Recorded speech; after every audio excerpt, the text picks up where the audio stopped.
तो उन ब्राह्मणों को मैं बैठ शिक्षा देता हूं, शिक्षक बन करके। माना मैं सुप्रीम शिक्षक बन करके भी आता हूं, बाप बन करके भी आता हूं, ब्राह्मण बच्चों को जन्म देता हूं। तो जन्म देने वाला कौन कहा जाता है? बाप कहा जाता है। शिक्षा देता हूं तो शिक्षक भी हूं, और फिर बच्चों की सदगति भी करता हूं। पहले मन बुद्धि की सदगति करता हूं।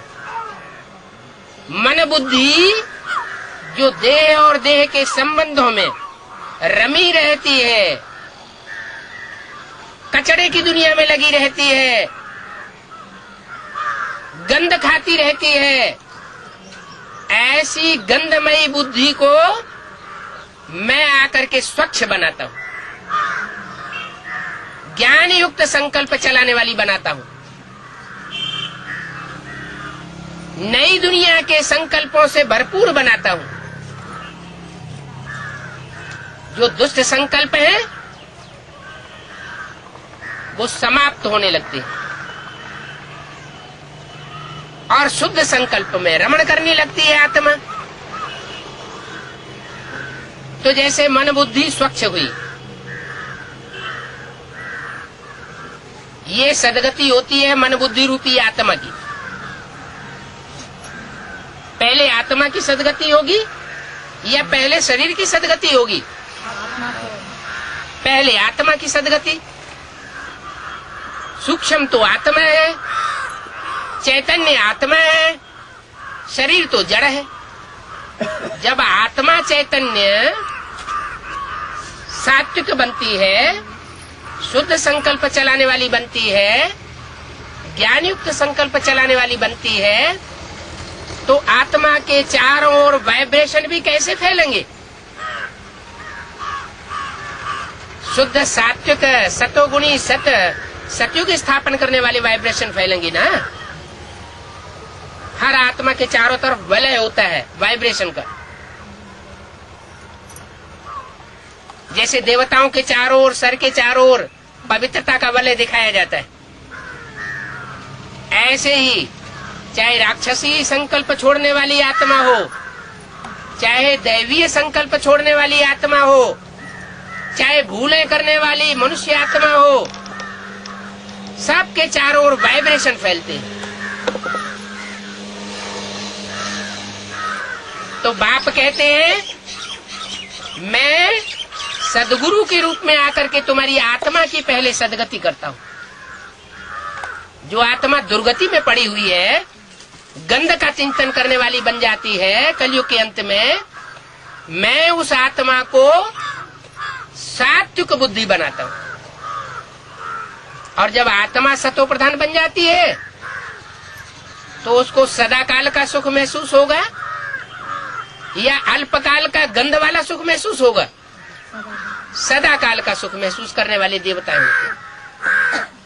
सारे जीवन में उनको सुख ही सुख होता है, दुख का नाम निशान नहीं होता।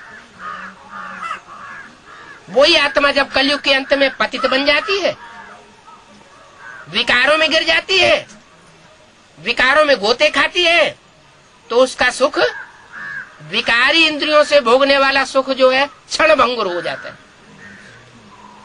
उस क्षण भंगुर सुख के लिए आदमी कितनी मेहनत करता है और प्राप्ति बहुत अल्पकाल की। उसमें भी शक्ति क्षीण होती है, अपनी भी शक्ति क्षीण होती है, संगी साथियों की भी शक्ति क्षीण होती है और मन खराब हो जाता है। तो परमात्मा बाप आकर के ये हमारी मनोबुद्धि की सदगति कर देते हैं जो दुर्गति में पड़ी हुई थी।